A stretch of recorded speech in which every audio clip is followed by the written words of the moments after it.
Hello, I haven't seen you in a very long time. Last time I saw you, I talked about the 3 R's. Do you remember the 3 R's? Revisit, rethink, and re-educate. I've been busy focusing on making my documentary. Set that aside. Now, I wanted to discuss the 3 R's: revisit, rethink, and re-educate. We will focus on revisit and rethink today, and we will discuss re-educate in a later blog. Keep in mind, the 3 R's include my thinking, my perspective, and my experiences. Now, we will look at revisit. The truth about bimodality and language deprivation. The background of truth is the elephant in the room phrase. Wow, very impactful. See my picture above. This shows and explains the elephant in the room. Let's start with describing bimodality. Bilingual means fluent in ASL and English. Bimodal means ASL signed and written, or English spoken or written. How well is spoken English accepted in the deaf community? It's a nerve-wracking question. You have to ask yourself, what is your background? What is your motive? What about in a classroom setting? Now, before I tell you my story and experience, it's important to understand where I'm coming from. As a disclaimer, may I remind you that this is presented based on my experience, my perspective, and my values. My values include social justice, which entails what happens in the school system, the classroom, and the social system. Humanity is my next value, which is very important concerning people's values and feelings. My third value is equality versus equity, which means two different groups that I will describe. Let me show you a photo of that you may have seen before. Can you see that equality is level and equal throughout the photo? They have the same size stool and are satisfied. Equity needs support since so many people are stuck in this portion. Okay, now, understand where I am coming from, my background, each situation, my personality. Wow, there are definitely many things to consider.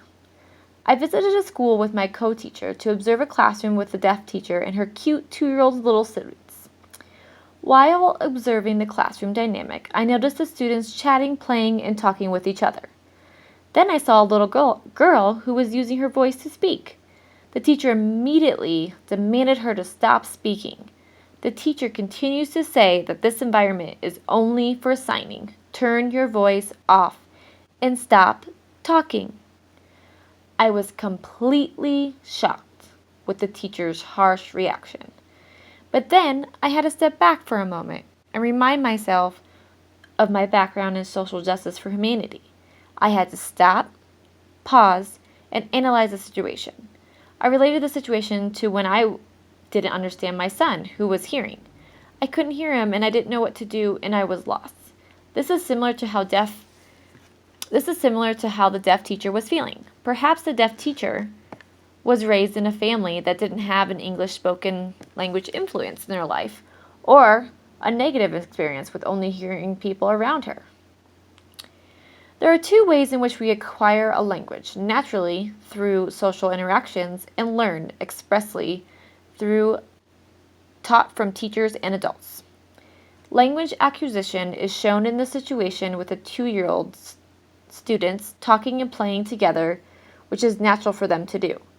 Language learning is describing something using rules and regulations and then saying, "Oh yeah, I understand."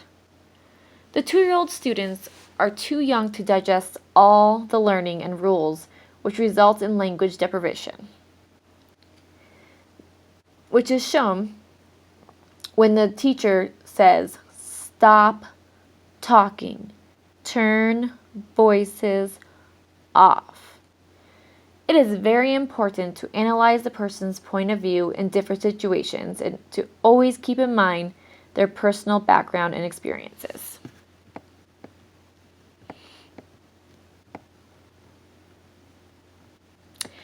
Another learning factor includes deaf students being accepted into hearing schools. Keep in mind, Hearing schools are accepting and promoting students with hearing levels at 25 or 24 decibels. 20 decibels is considered hearing. The fact that they are accepting students with 24 or 25 decibels into hearing schools is shocking. My plan is to visit other school districts and advocate for options for students. Students and their families should have the option to choose their communication preference, and the school district should support their choice. I believe these efforts will help decrease language deprivation and increase support for language acquisition and language learning with students in schools.